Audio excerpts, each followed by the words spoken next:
Welcome back, all you Fabricans and Fleshbags, to the super, not funny show, reviews. And today I'm reviewing The Equalizer Season 3, Episode 3. It's entitled Better Off Dead, come to you from CBS and streaming on Paramount+. What did I think about it, and should you be watching? Just in time for spooky season, we get a seemingly paranormal version of, of Equalizer, in the sense that this week there's a woman who is certain that her deceased husband is coming back from the grave to try to kill her. And Robin has to sort of take her seriously.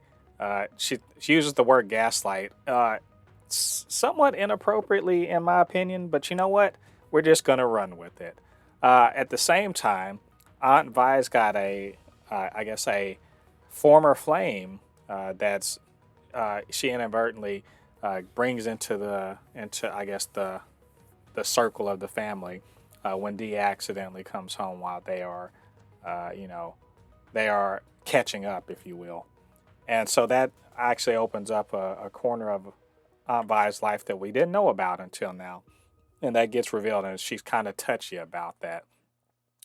And Harry and Mel continue to just be the Starsky and Hutch of the whole situation, getting out in the field and doing their thing. And of course, you can't leave Detective Dante out of it. And actually, I sort of want to say that before we go into this. Not enough Dante in this episode. He is definitely involved, but this is pretty much, they're going back to where he's on call, but not necessarily a big part of the deal, which is unfortunate, but I understand. I mean, the man has an actual job, that he has to do. And if it coincidentally will help out Robin, cool. But really, this is more about, Robin getting out there and listening to a woman who is, sort of feel like she's losing her mind. She's got a kid. Her husband's been dead, for like half a year or so. And her sister is, sort of there helping her out. And all signs are pointing to mental break, really break with reality, talking about seeing or feeling like she's being stalked by her dead husband. And she's kind of lashing out at other people, and child protective services are being called. All that stuff's going on, but she's convinced. And so Robin, she relates a story about not being believed by a teacher. She was going to pick up Dee when she was a kid, when she was kind of, freaking out about not knowing where Dee was. And so that's why she's really giving this woman the benefit of the doubt. And it turns out, of course, that there's more to it than meets the eye. Much, more to it, and we'll talk about it a little more as we go forward. But just overall, I really like this episode.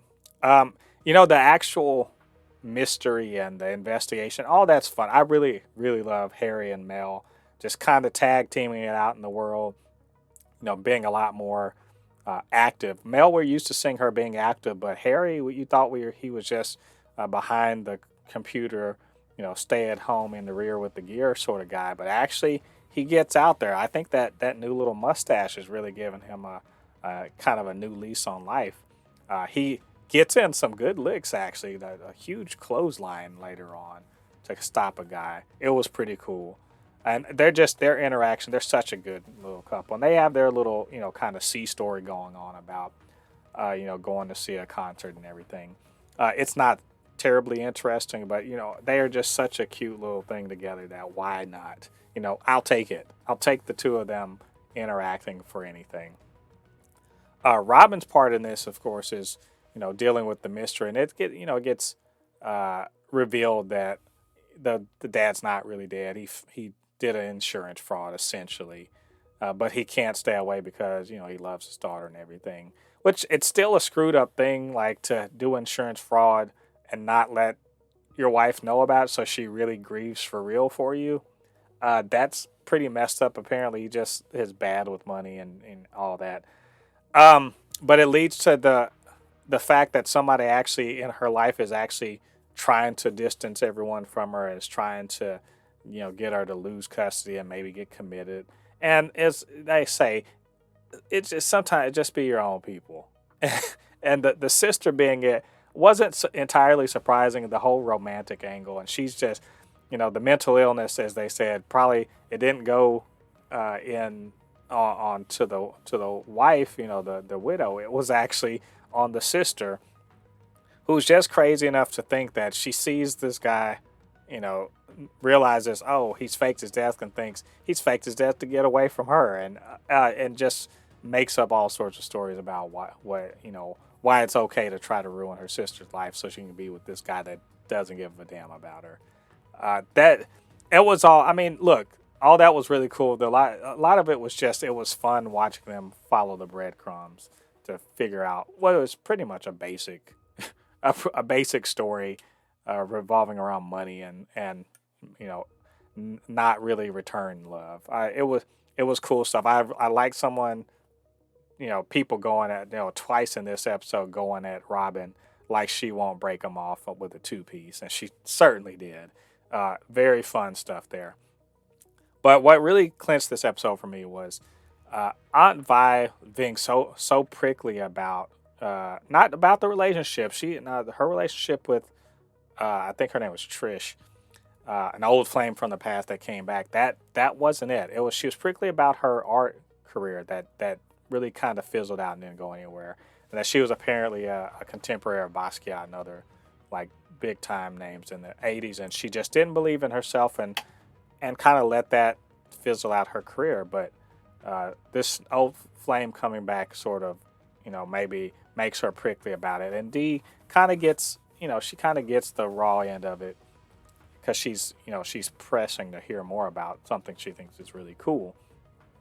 And I just kind of love at the end how it really was that, Dee and Robin were just like, you're amazing and you can do whatever you want. And, we see the bit of art and it's really nice and everything. All that stuff that, maybe she wasn't mature enough at the time to believe in herself, but now she is. So this could be us saying Aunt Vi really, reaching out and actually trying to, get her art career going again, so many decades later.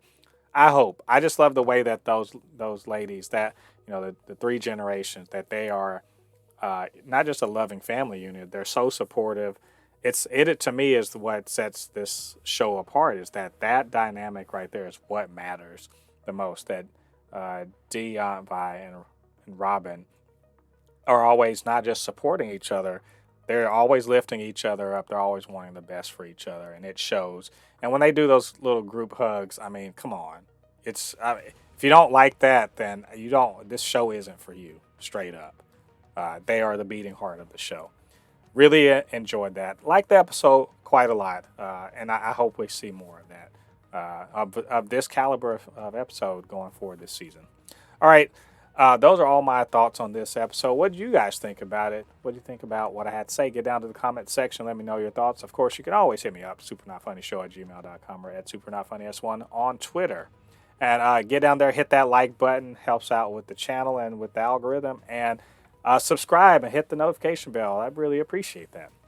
All right, all you Fabricans and Fleshbags, thanks for joining me. Come back next week. We got the 4th episode of The Equalizer to talk about. Until then, I've been Mo de Poupée, resident fabricant and comic extraordinaire on all things pop culture. And I'll see you guys on the other side of the thread. Peace.